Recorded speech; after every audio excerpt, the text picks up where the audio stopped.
ఎవరి దగ్గర చేశారు కాదు కానీ నాకు నేను చేతైపోయి మన ఉద్దరు పెట్టి మన వచ్చి డబ్బులు ఇస్తుంది ఈడ కానీ చాయదవర ఇరానీ ఓడలు కానీ తిరుమలగిరి కాళే ఓడలు కానీ నూతనకల్ల ఆడ మన చంద్రారెడ్డి పక్కనే ఎలక్ట్రికల్ షాప్ పక్కన ఆడ కూడా చాలా ఉద్దరు పెట్టిపోతుంది. నేను ఇప్పుడు వేరే కూడా 200 ఛాయ్ ఉంటుండే నాతో జనవద్దున్నారా సంజీవ్ దగ్గర నీళ్ళు ఆయన వాడు జారీ ఆడ సైకిల్ ట్యాంక్స్ రిపేర్ చేస్తుంటే ఆడ కూర్చొని చాలా దానికి ప్రెసిడెంట్ పెట్టిపోతుంది. నేనంత ప్రాముఖ్యం బతుకున్నాను ఇలా సైక్లోనికి బతుకున్నానికి నా క్షేత్రానికి సాయం చేసి ఎందుకంటే నేను ఉద్యోగ సందర్భంగానే ఆనాడు నాకు ఒక 5 మంది ఫ్రెండ్స్ ఆఫీసర్స్ ఉండేది.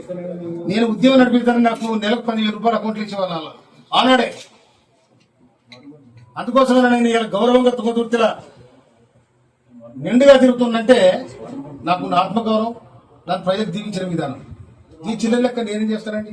ఏమైనా చీపులు ఇక్కడ దంద చేస్తున్నా లేకపోతే బార్లు పెట్టినా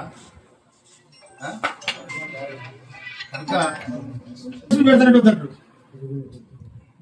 ఇది ఏం పోతుంది చెప్పండి అంటే నాకు ఎంత పోతుంది చూడే కదా.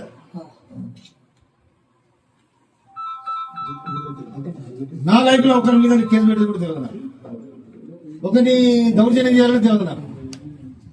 పోనీ బతకాడు పోతాను అంటుంది. నేను ఇవాళ ఇంత ప్రశాంతంగా తుగుతుంది ఉందంటే మందరస్వామిలో కారణం.